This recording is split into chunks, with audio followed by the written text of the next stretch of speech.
Graça e paz, meu irmão. Deus abençoe sua vida. Estamos aqui no nosso tempo de estudo. Guia fácil para compreendermos o Evangelho.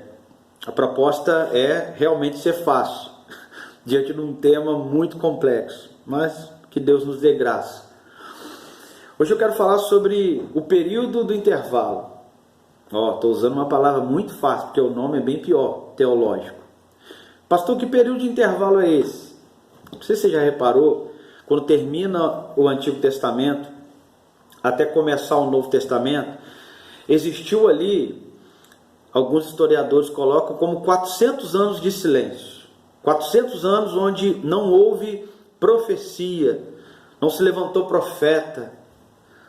Porém, grave isso, a profecia ficou muda, porém, a história continuou, não parou. Então, nesses 400 anos de intervalo, muita história aconteceu, muita briga se levantou. E dentro dessas brigas de nações, umas, óbvio, ganharam, imporam muitas coisas, perderam, e se levantaram outras também colocando muita coisa, impondo muita coisa e mudando muita coisa. Por que disso, pastor? O Antigo Testamento termina com a Síria e o Novo Testamento começa com os romanos dominando tudo. Boa parte do Oriente dominado, conquistado pelo César, dominado com exército, com tudo formado, pagamento de imposto, de tributo. Período histórico é muito importante do Novo Testamento e algumas nações foram chaves. E você tendo um pouco de conhecimento sobre o costume, a religião, é fundamental e te ajuda a você compreender o Novo Testamento. Hoje eu quero falar uma dessas nações que contribuíram para os evangelhos, são os gregos. A história conta que Alexandre o Grande, ele conquistou muita coisa, muitos reinos. E a política de expansão, acho que está fácil. A política de expansão do Alexandre o Grande tinha duas coisas principais. A primeira, grave aí, a língua, e a segunda, a sua cultura. Também existe um nome para isso. O nome para isso se chama helenização.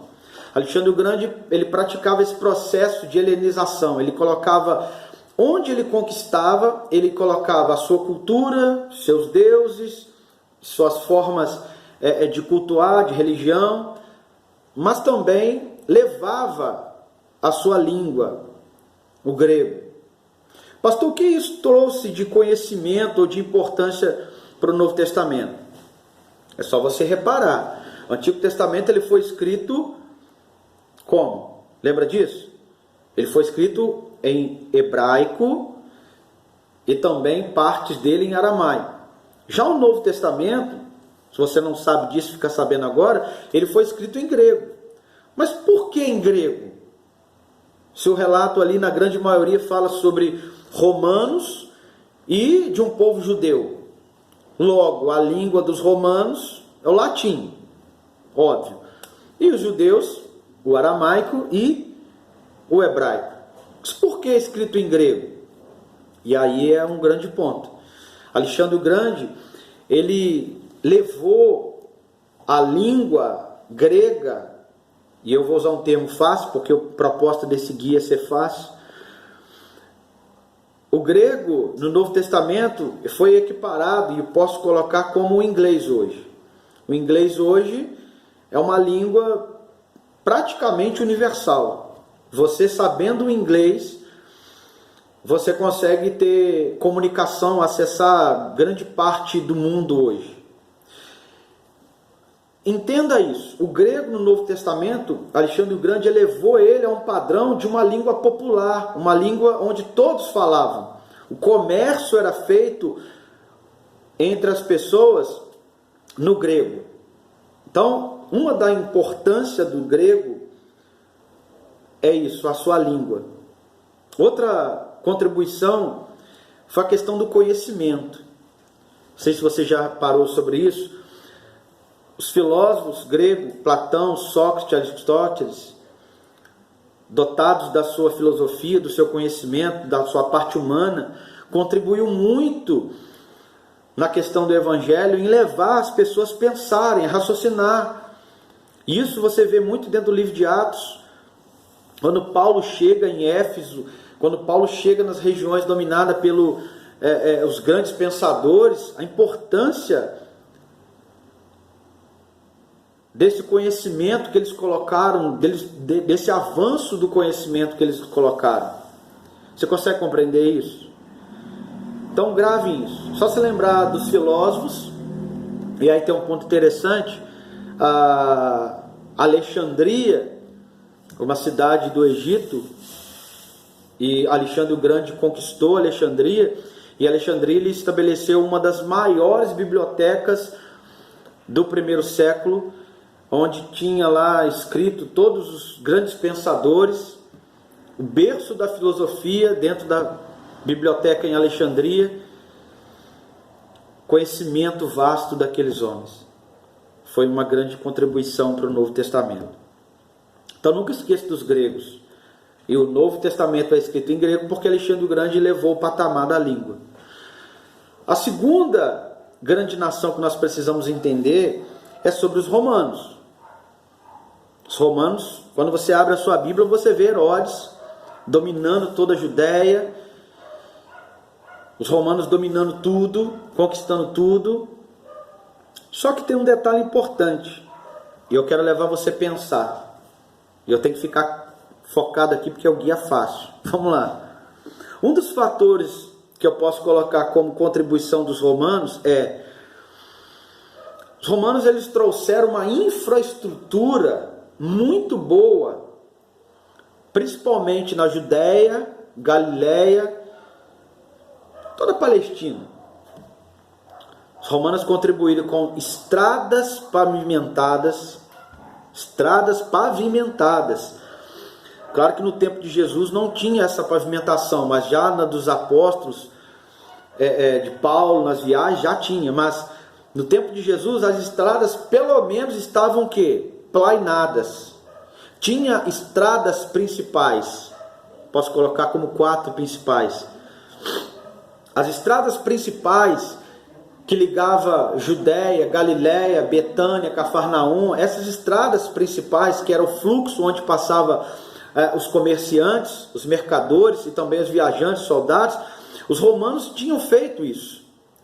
Outro ponto importante que os romanos contribuíram foram a paz romana, com seu exército imponente. Ele colocava César a ordem nessas estradas, impedindo que os seus salteadores, que os ladrões pudessem assaltar as pessoas que viajavam. Então existia um pouco de segurança, a paz romana. É uma contribuição que eles trouxeram. Outro ponto importante é como que Paulo viajava, as cartas marítimas, como que o povo viajava nos mares.